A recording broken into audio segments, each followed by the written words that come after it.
తాకట్లో ఉన్న మీ బంగారాన్ని విడిపించి ఆ రోజు ఆన్లైన్ రేటుకి కొంటాం. Sharma gold company. నమస్కారం, సుమన్ టీవీకి స్వాగతం. ఈ 2025 ఫిబ్రవరి మాసం గ్రహాల సంచారం ప్రకారం ఏ రాశుల వారికి ఎలాంటి ఫలితాలు వెలువడనున్నాయి, అలాగే ఎటువంటి పరిహారాన్ని పాటించుకోవాలి, ఈ అంశాలను తెలియజేసేందుకు మనతో పాటు ఉన్నారు ప్రముఖ జ్యోతిష్య రత్న జ్యోతిష్య చక్ర వైభవ నిపుణ డాక్టర్ రాళ్ళపల్లి రవికుమార్ గారు.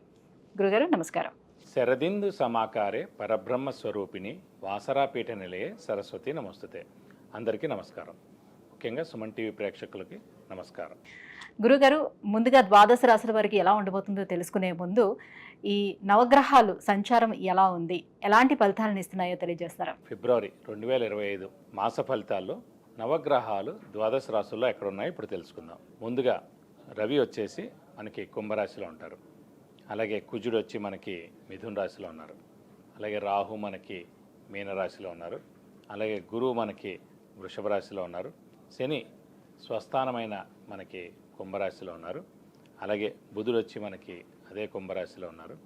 కేతు మనకి కన్యారాశిలో ఉన్నారు. ఇంకా ఆఖరిగా శుక్రుడు మటుకు ఉచ్చస్థానంలో ఉన్నారు. శుక్రుడు కూడా ఒక 2-3 నెలల దాకా మనకి ఉచ్చస్థానంలో ఉంటారు. ముఖ్యంగా మొన్నటిదాకా మనం చెప్పుకున్నాం 27 అక్టోబర్ నుంచి ఫిబ్రవరి 21 వరకు కుజుడు నీచ స్థానంలో ఉండడం వల్లనే యాక్సిడెంట్లు జరగడం, ఈ ఫైర్ యాక్సిడెంట్స్ జరగడం, విపరీతమైన మేజర్ యాక్సిడెంట్స్ అన్ని రోడ్ల మీద కానీ అవి కానీ జరగడం, చాలామంది చనిపోవడం ఇలాంటివన్నీ కూడా జరిగాయి. సో దేవుడి దేవల ఆ కర్కాటక రాశి నుంచి కుజుడు నీచత్వం అనేది 21 జనవరితో వెళ్ళిపోయిందండి. సో ముఖ్యంగా కర్కాటక రాశి వారికి, సింహరాశి వారికి, మీన రాశి వారికి ఈ 3 రాశులకి యోగకారకుడైన కుజుడు నీచలో ఉన్నాడు కాబట్టి డబ్బు ఖర్చు, హెల్త్ ప్రాబ్లం, మాట పడటం ఇలాంటివన్నీ కూడా జరిగాయి. దేవుడి దేవల అవన్నీ కూడా ఇప్పుడు తొలగిపోయినమని చెప్పుకోవచ్చు. అలాగే ఇప్పుడు ముఖ్యంగా మిథున్ రాశి, కన్యా రాశి, మకర రాశి, కుంభరాశి ఈ 4 రాశులకి యోగకారకుడు, అదృష్టకారకుడు, లక్ ఫేవర్ చేసే గ్రహమైన శుక్రుడు ఉచ్చ స్థానంలో 4 నెలల పాటు ఉంటాడు ఇంచుమించుగా. సో మనకి ఫిబ్రవరి 1 నుంచి. కాబట్టి వీళ్ళందరికీ కూడా విపరీతంగా అన్ని విధాలు కూడా బాగా కలిసి వస్తుందని చెప్పుకోవచ్చు. ఇవ్వండి ద్వాదశ రాశుల్లో నవగ్రహాలు ఈ స్థానాల్లో ఉన్నాయి. గురుగారు, మరి తులారాశి వారికి ఫిబ్రవరి మాసం ఎలా ఉండబోతుంది, గ్రహాల స్థితిగతులు ఎలా ఉన్నాయి వీళ్ళకి? తులారాశి అనగానే మనకి చిత్త 3-4 పాదాలు, స్వాతి 1-2-3-4 పాదాలు, విశాఖ 1-2-3 పాదాలు, ఈ నక్షత్రాల సమూహం అంతా మనకి తులారాశిలోకి వస్తుంది. ఈ రాశి వారికి పట్టిందల బంగారం చెప్పుకోవచ్చు. మెయిన్గా యోగకారకుడు, అదృష్టకారకుడు, లక్ ఫేవర్ చేసే గ్రహమైన శని పంచమ స్థానంలో స్వస్థానంలో ఉండడం, అలాగే రాశ్యాధిపతి అయిన శుక్రుడు ఉచ్చ స్థానంలో ఉండడం. సో హార్డ్ వర్క్ అనేది 100% కలిసి వస్తుంది. అదృష్టం అనేది 100% ఉంది. ఇక మీరు చేయాల్సింది ఏంటంటే కొంచెం దైవబలం సంపాదించడం. ఇంకోటి అష్టమ స్థానంలో గురువు ఉన్నా కూడా 6వ స్థానాధిపతి 8వ స్థానంలో ఉంటే కనుక విపరీత రాజ్యోగం అంటారు. కాబట్టి అది విపరీత రాజ్యోగంలోకే వస్తుంది కాబట్టి మీకు కలిసి వస్తుందని చెప్పుకోవాలి. ఇక ఎలాగో మే నుంచి భాగ్యస్థానంలో గురువు ప్రవేశిస్తారు కాబట్టి అప్పటి నుంచి ఇంకా ఎలాగో అత్యద్భుతంగా ఉంటుందని చెప్పాలి. కాబట్టి ప్రస్తుతం మటుకు అష్టమ స్థానంలో ఉన్నా కూడా 70% మీకు మేలే చేస్తారని చెప్పుకోవాలి గురువు. ఈ రాశి వారికి ముఖ్యంగా రాహుకేతుల బలం కూడా పరిపూర్ణంగా ఉందండి. ఎప్పుడైతే రాహు 6వ స్థానంలో ఉన్నాడో అత్యద్భుతమైన ఫలితాలు ఇస్తాడు. వ్యయంలో కేతు కూడా చాలా మంచి ఫలితాలు ఇస్తాడు. సాధారణంగా మనకి మన జాతరీత్యా లగ్నం నుంచి 12వ స్థానంలో కేతు ఉన్నాడు అనుకోండి, కేతు జ్ఞానానికి కారకుడు, మోక్షానికి కారకుడు అన్నమాట. సో ఇదే ఆఖరి జన్మని కూడా చాలామంది అంటూ ఉంటారు. ఎందుకంటే కేతు జ్ఞానానికి, మోక్షానికి కారకుడు. వ్యయస్థానం అనేదే మోక్షస్థానం కాబట్టి. అలాగే మనకి ప్రస్తుతం తులారాశి వారికి వ్యయస్థానంలో కేతు ఉన్నాడు కాబట్టి ఆధ్యాత్మిక చింతన విపరీతంగా ఉంటుంది. దైవ దర్శనం చేసుకోవడం, తీర్థయాత్రలు చేసుకోవడం, గురువుల్ని దర్శించడం, గురువు యొక్క బ్లెస్సింగ్స్ పొందడం ఇవన్నీ కూడా జరుగుతుంటాయి అన్నమాట. కాబట్టి మీకు దైవబలం పరిపూర్ణంగా ఉందనే చెప్పుకోవాలి. ఆరోగ్యకారకుడు, ఆయుష్కారకుడు అయిన శని స్వస్థానంలో పంచమంలో ఉన్నాడు. అదృష్టకారకుడు కూడా అయ్యాడు. కాబట్టి ఈ తులారాశి వారికి అందరికీ కూడా ఆరోగ్యం, ఆయుష్ చాలా బాగుంటుంది. వ్యాపారస్తులు ఎవరైతే ఉన్నారో వాళ్ళు మటు కొంచెం మిశ్రమంగా ఉందండి. ఎందుకంటే అష్టమ స్థానంలో గురువు ఉండడం చేత అది ఏంటంటే మిశ్రమంగా ఉన్నట్టమాట. గురువే మెయిన్ ధనకారకుడు. అలాంటి ధనాకారకుడైన గురువు అష్టమ స్థానంలో ఉన్నందుకు ఏంటంటే మిశ్రమంగా ఉంటుంది అన్నమాట. సో మనం క్రెడిట్స్ ఇవ్వడం, ఆ క్రెడిట్స్ సంబంధించిన డబ్బులు వెనక్కి రాకపోవడం, సేల్ తక్కువ ఉండడం, బాగా కష్టపడితే కానీ పనులు జరగకపోవడం ఇలాంటివన్నీ జరుగుతాయి మేడం. సో దైవబలం తక్కువగా ఉన్నట్టునే చెప్పుకోవాలి ఉన్నంతలో. గురువు అష్టమంలో ఉన్నాడు కాబట్టి వ్యాపారస్తులు మటుకు కొంచెం జాగ్రత్తగా ఉండండి. మే వచ్చిన తర్వాత గురుబలం వస్తుంది, భాగ్యస్థానంలో గురువు వస్తాడు కాబట్టి అప్పటి నుంచి అత్యద్భుతంగా ఉంటుంది. కాబట్టి ప్రస్తుతం మటుకు ఈ 2-3 నెలల మటుకు మిశ్రమంగా ఉంది. కాబట్టి వ్యాపారస్తులు కొంచెం ఆచితూచి అడుగు వేయడం, క్రెడిట్స్ తక్కువగా ఇవ్వడం మంచి చేయండి. అప్పుల వాళ్ళ బెడద కూడా తప్పదు, కొత్త అప్పులు చేయాల్సి ఉంటుంది. షూరిటీస్ జోలికి వెళ్ళకండి, అలాగే స్పెక్యులేషన్ జోలికి కూడా వెళ్ళకండి, షూరిటీస్ పెట్టకండి.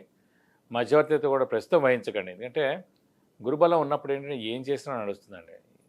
మనం కళ్ళు మూసుకుని మనం ఏది చేసినా కూడా జరుగుతుంది.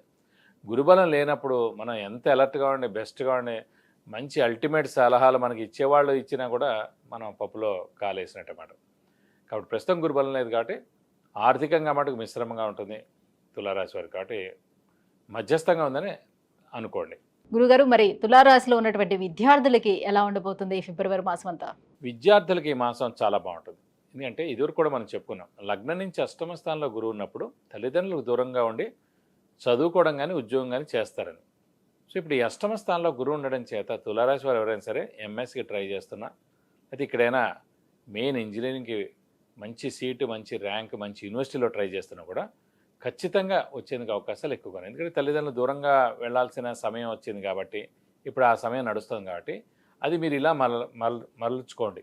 ఆ మంచి కాంపిటేటివ్ ఎగ్జామ్ రాయడం ద్వారా, మంచి స్కోర్ సంపాదించడం ద్వారా మీరు ఖచ్చితంగా ఫారెన్ వెళ్ళి చదువుకోవడం కానీ, అయితే ఇండియాలో వేరే స్టేట్కి వెళ్ళి చదువుకోవడం కానీ, మంచి యూనివర్సిటీలో మీకు సీట్ వచ్చేందుకు అవకాశాలు ఎక్కువ కాబట్టి విద్యార్థుల మటుకు సువర్ణ అవకాశాన్ని చెప్పుకోవాలి ఈ మాసం. గురుగారు, మరి అదృష్టపరంగా చూసుకుంటే ఈ ఫిబ్రవరి మాసం తులారాశి వారికి ఎలా ఉంది? అదృష్టం మటుకు పరిపూర్ణంగా ఉందని చెప్పుకోవాలి. ఎందుకంటే తులారాశికి యోగకారకుడు, అదృష్టకారకుడు అంటే చతుర్థ పంచమాధిపతి అయిన శని పంచమ స్థానంలో స్వస్థానంలో ఉన్నందుకు పరిపూర్ణమైన అదృష్టం ఉంది. నేను ఇక 2 నెలలే ఉంటుంది. మార్చ్ 31 తోటి మళ్ళీ శని 6వ స్థానంలోకి వెళ్తాడు. అది ఎలాగో 2.5 సంవత్సరాలు బాగుంటుందండి. కానీ ఇక్కడ పంచమ స్థానం అయినా కూడా స్వస్థానం అయినందుకు ఈ 2 నెలల్లోనే మనకి చాలా మంచి అదృష్టం. అది ఉద్యోగరీత్యా కావచ్చు, వివాహరీత్యా కావచ్చు, సంతాన రీత్యా కావచ్చు, అయితే ప్రమోషన్ అవ్వచ్చు, అయితే ఫారెన్ వెళ్ళొచ్చు, ఏమైనా జరగచ్చు అన్నమాట. సో అదృష్టం అనేది ఎందులోనే ఇవ్వచ్చు. ఆ మనిషి ఏదైతే మెయిన్గా కోరుకుంటున్నాడో అది ఖచ్చితంగా అందులో వచ్చేందుకు అవకాశం ఉంది. కాబట్టి అదృష్టం మటుకు పరిపూర్ణంగా ఉందనే చెప్పుకోవాలి. ఇంకా ఎలాంటి పరిహారాలని పాటించుకోవాలి? ఎందుకంటే అష్టమ స్థానంలో గురువు ఉన్నాడు, అలాగే శని కోసం ఎలాంటి పూజలు చేసుకోవాలి, ఎలాంటి పరిహారాలను పాటించాలి? అష్టమ స్థానంలోనే గురువు ఉన్నాడు కాబట్టి గురువు సంబంధించిన పరిహారం చేసుకుంటేనే మంచిది. ఎందుకంటే ఆ ఒక్క గ్రహమే వీక్గా ఉన్నాడు కాబట్టి ప్రతి గురువారం ఉపవాసం ఉండడం, ప్రతిరోజు దత్తాత్రేయ స్వామి స్తోత్రం చదువుకోవడం, వీలైతే ప్రతి గురువారం దత్తాత్రేయ స్వామి టెంపుల్కి వెళ్ళి 41 ప్రదక్షిణాలు చేసుకోవడానికి మీకు అన్ని విధాలా మంచి చేకూరుతుంది. విద్య, ఉద్యోగం, విదేశీయానం, వివాహం, వాహనం, గృహం, ఇలా అన్ని విషయాల గురించి తెలుసుకోవాలంటే కింద స్క్రోల్ అవుతున్నటువంటి నెంబర్లకి కాల్ చేసి గురుగారు అపాయింట్మెంట్ పొందవచ్చు. గురుగారు, తులారాశి వారికి ఫిబ్రవరి మాసం ఎలా ఉండబోతుంది, ఎలాంటి పరిహారాలని పాటించుకుంటే మరింత బాగుంటుంది, ఈ విషయాన్ని తెలియజేసినందుకు ధన్యవాదాలండి.